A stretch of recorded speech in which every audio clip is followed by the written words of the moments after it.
Though ever staunch in our faith, it has been many months since the Torkelsons last crossed the threshold of the Pyramid Corners Community Church.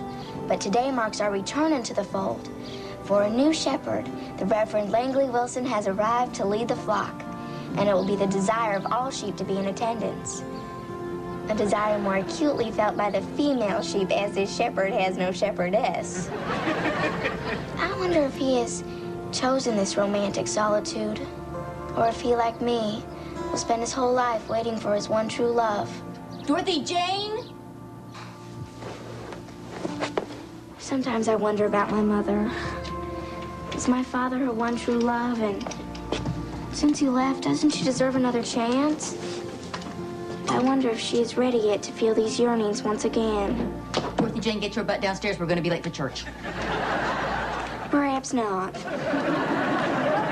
People say God looks out for the working man. Sure hope he's looking out for me. These empty pockets need a helping hand.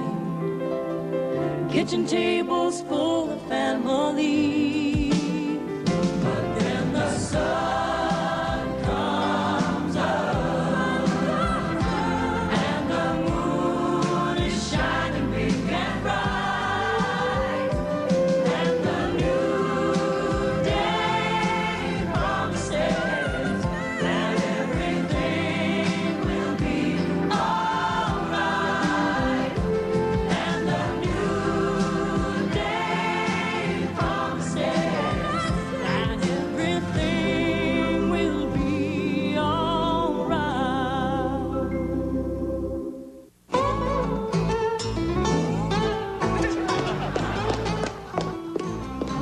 Well, Mary Sue, I see you decided to get creative with your malto meal. Yeah, otherwise breakfast would be boring. I certainly want you to have an exciting life. Ruth Ann! And you dressed yourself so pretty for church? Take your sister out back and hose her off. Chucky Lee Torkelson, your public awaits you now! I'm ready. Here I am. Let's go. Well, Chucky Lee, while I can't help but admire your bold sense of fashion, you look like an idiot. Miss Torkelson, there's something I need to talk to you about. Morning, Brother Hodges. You're not going to church? Oh, not today, Dorothy Jane. I'm going fishing. Well, Porter Hodges, I'm surprised you won't be in attendance. Not as surprised as the fish. We got a new pastor. He's from Oklahoma City. And he didn't come here with his wife because, oh, he doesn't have one. Oh, what are you getting at? Nothing. Miss Torkelson, we have a problem I need to talk to you about. Come on, let's go. We want to be sure Mama gets a seat down front. Now, I don't quite know how to tell you about this, but I'm clean. Oh, Ruth Ann. She's clean. somebody has been going through my things. I'm sorry, what did you say? Someone has been going through my things. Stephen Floyd! Now, I'm not accusing a boy. All I'm saying is my stuff has been gone through. Well, you have my personal guarantee it'll never happen again. I appreciate that. Thank you.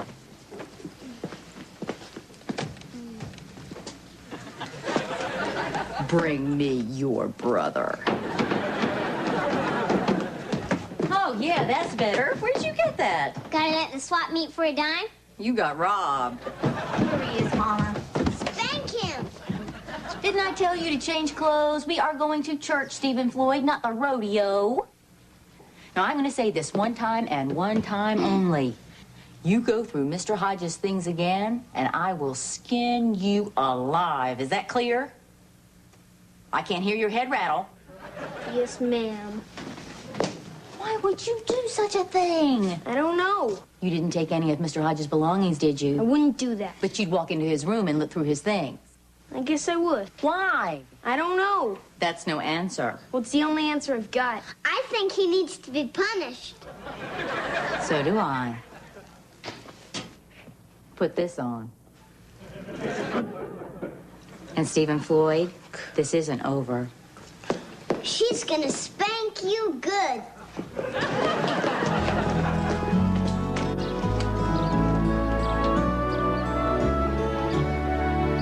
Well, it has been too long since we've been in church. A worship service like that, it's like Formula 409 for the soul. Don't you think so, kids? It's over. Let's get out of here. You know, what I find most uplifting is that our new preacher is gorgeous. Yeah, let's meet him. Dorothy Jane. Hello, Pastor! Dorothy Jane. Oh, he's coming over here. Oh, he's smiling at me. I'm gonna faint. Well, good morning, ladies. Morning, Pastor. Oh, I couldn't help but notice your family down front. Nobody ever sits down front. We were late. Well, it's nice to see a family worshiping together. I hope your husband will join us next time. My husband and I are separated, Pastor. I was just discussing with my attractive separated daughter-in-law here how moving I found your sermon. Well, thank you very much. I liked it too. Knocked me right out. Well, I appreciate your honesty. Thanks. My mom was pretty. Would you take your little sister outside, Dorothy Jane? Yes, ma'am. My mom is pretty. Hi, Millicent Torkelson, embarrassed spinster woman about town. Hey, Ma, can we go now? Don't you see me standing here talking, Stephen Floyd? You know, you look about the right age to join us on the Hayride tonight. Yeah, right. I'll be there, Pastor. Good. See you tonight.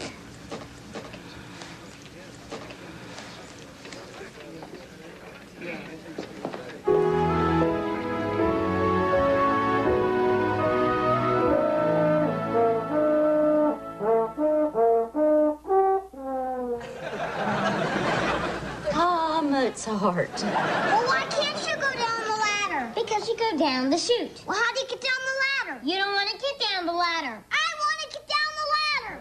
I can't play with her. I just love Jane Austen. I love the women she writes about and how they get kissed, and the next thing you know, they fall in love and get married, and that's the end of the book. I can't wait to get kissed like that. You think I'm too young to read Jane Austen? Yes, I do. Good. Who are you reading at my age? D.H. Lawrence. What do you write? Nancy Drew. Well, good night. Whoa! Yeah? All dressed up for an evening on the front porch, Stephen Floyd? No. Where do you think you're going? Do I have to say? Only if you want to get out the door. Well, I was thinking maybe I'd go on that hayride thing tonight.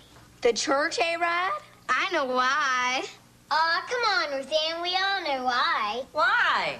Stephen Floyd's got a girlfriend. Her name's Deborah Jo Phillips, and she thinks Stephen Floyd's a babe. You know, Stephen Floyd, your recent behavior does not merit your going out tonight. But because this is a church-related activity, and I know there'll be at least 4 church ladies keeping you under constant surveillance, I'm going to look at this as a minimum security prison hayride. But before you go, your loving mother would like to instruct you on proper hayride behavior.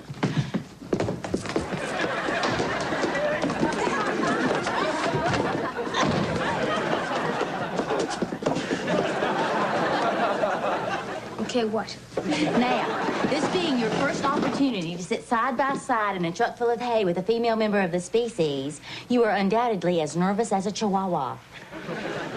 Happily, we are here to help. We can answer any question you may have regarding matters of the human heart. What do you know? More than you. I'm a lady. I have lived 2 years longer than you, and I am more familiar with romantic parameters. What do you mean by that? Nothing, I'm just talking. You are to be a gentleman, Steve, treating your object of affection with the utmost courtesy and respect. And if she should reach over and brush your hand with hers, by all means, brush back.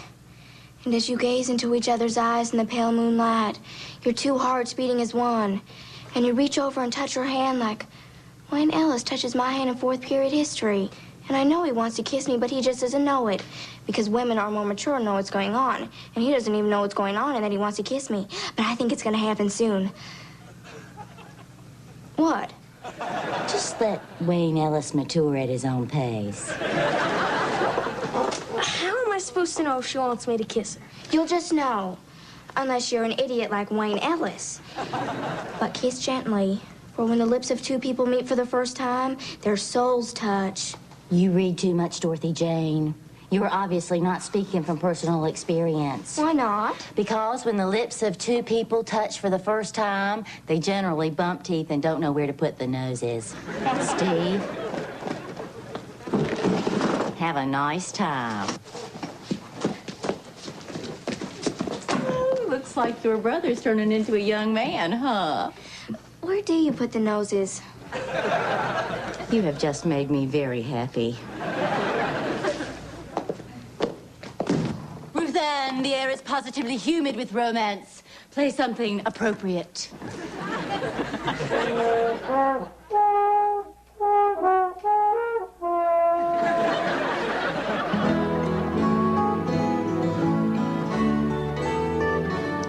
I wonder if Stephen Floyd will fall in love for the first time tonight, Mama. I remember the first time I fell in love. I can't wait till I'm able to say that. Well, I'm able to say that. I fell in love for the first time on a bug hunt. You fell in love with Daddy on a bug hunt? The last thing we were supposed to catch was a butterfly. Only no butterfly was good enough for me because I just wanted to be with him all day long. And sometime in your life, you will also meet someone who just electrifies your senses, and there's no logic to it, and you don't know why. There's just passion. And your whole relationship is based on chemical attraction, and your time together is dictated by desire and want. And these feelings completely overwhelm your rational mind.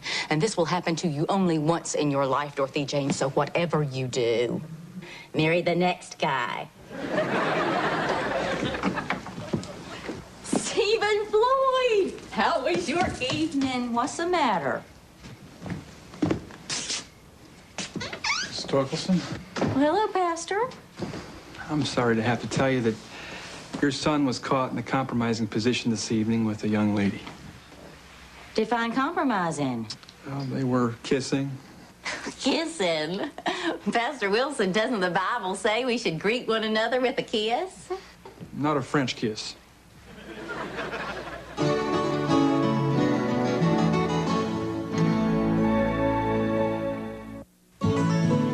French kissing on a hayride.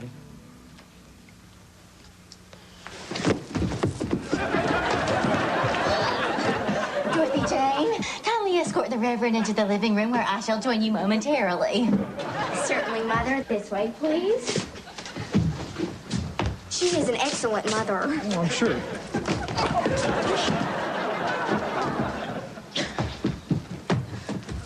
Stephen Floyd has decided to join us after all. Dorothy Jane, I'm sure the Reverend would appreciate a glass of tea. And you probably want me to get it. Whoa, no! That'd surely make you shout hallelujah. I believe it would. Now, when you say French kiss, I don't suppose you mean he was kissing her on both cheeks? Well, no, it was more, interior. Stephen Floyd, did your tongue find itself in a different mouth this evening? Yes. And how did it know to do that? Oh, it figured it out when she put her tongue in my mouth first. Peer pressure. You got kissed tonight? Major. He got kissed before me. My little brother got kissed before me. I'm sitting here reading books and he's out there getting kissed. More than once. You have no reason to be smug, young man. Does he? Well, I'm not convinced we know everything that happened under the hay. Under the hay? Was that her idea, too? No, that was mine. You are grounded right now. I didn't do anything. You went under the hay. Why did you go under the hay? I don't know. You don't know. You don't know anything, do you, Stephen Floyd? You don't know why you go through Mr. Hodges' things. You don't know why you go under the hay. You don't know why you do anything you do. Why should I know why I do anything I do? Brush your hands if she brushes your hands. You read a lot of books, Dorothy Jane, but you don't know anything, really. Why should I listen to you about this stuff? Daddy hasn't even been in his house for a year and a half. Hey! Hey! If you knew anything, he never would have left. All I have is you women here trying to tell me how to act like a man. If I listened to you, you could ruin my whole life. Stephen Floyd? No!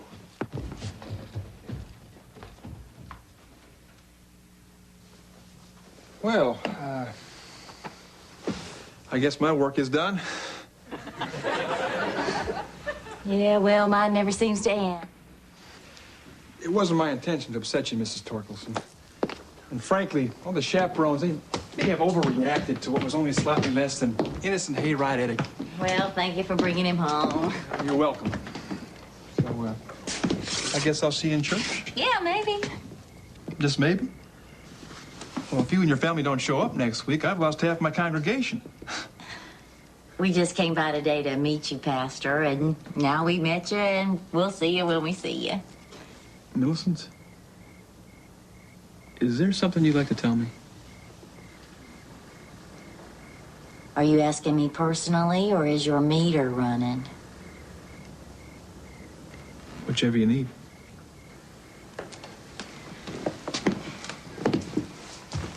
The church had a food and clothing drive to help the needy in our community.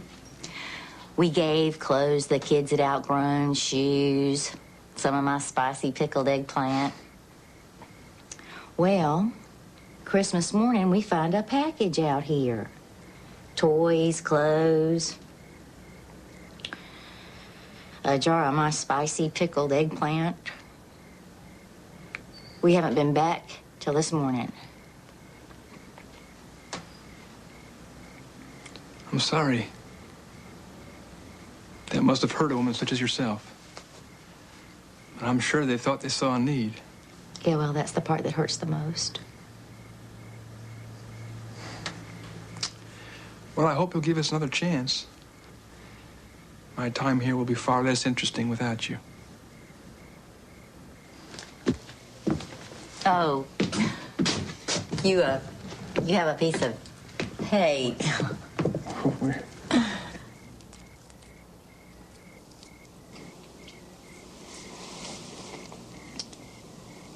Well. Well.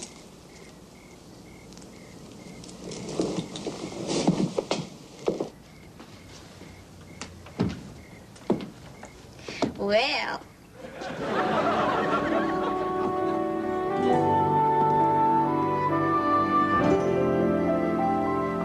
But what if your tongue gets stuck in there? Don't girls have, like, really pointy teeth and... Do my teeth look pointy? Actually, yeah.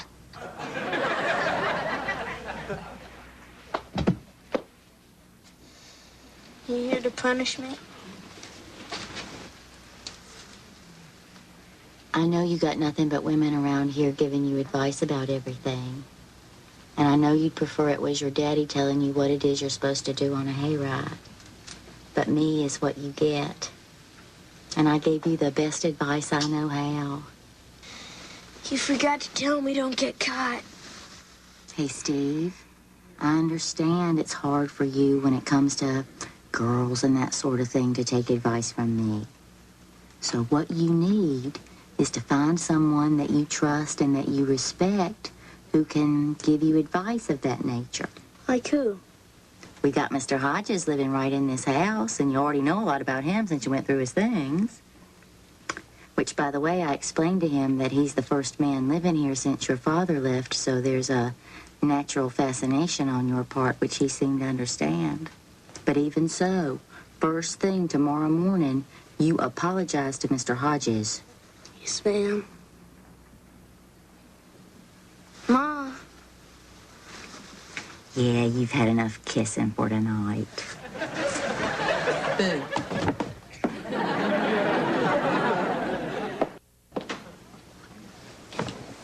All this trouble over kissing? Yeah. Is it worth it? Yeah.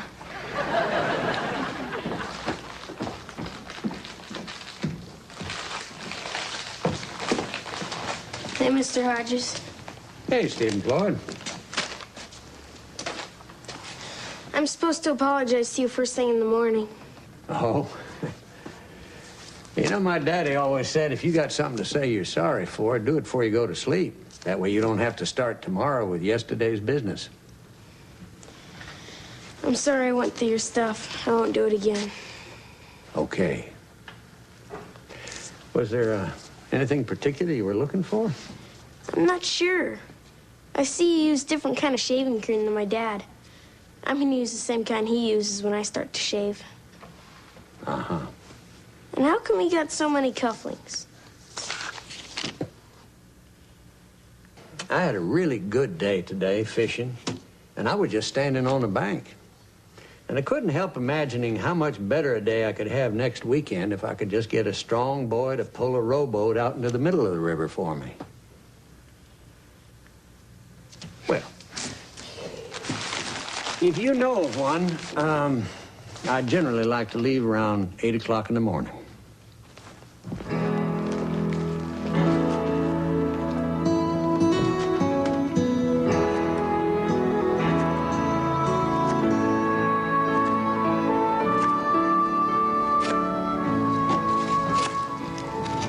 I thought I'd find you here. Look, Mom already had a big talk with me. I don't need to hear from you. I want to know how that kiss was. What? See, I've never been kissed like that. Can't believe you got kissed like that before I did. I want to know how it was, and I can't believe I'm asking you. It was all right. It was all right. It was better than all right. What were you thinking? Well, I was thinking 3 things. First, I thought, this feels strange. Then I thought, this feels good. Then they ripped us apart, and I thought, boy, am I in trouble now. In my imagination, I think when a boy puts his arms around me and kisses me like that, it'll be a moment I'll never forget as long as I live. Oh, they'll come and rip you apart. Mama tries to tell me about how I'm gonna feel and some of what happens when you're in love. No, but I think she can only tell me what happened with her. You know, what's gonna happen with me might be completely different. Yeah, but at least you got Mama to talk to about it. Doesn't matter, Stephen Floyd. And even if Daddy was here, and even if he talked to you, you still gotta go through it by yourself. See, this time in our life is the hardest time because everything's gonna happen to us now. And it doesn't matter who we talk to, they can only tell us stories about themselves. What's gonna happen to us? We're gonna grow up. We're gonna get kissed. We're gonna get caught. Good luck to you. Good luck to you.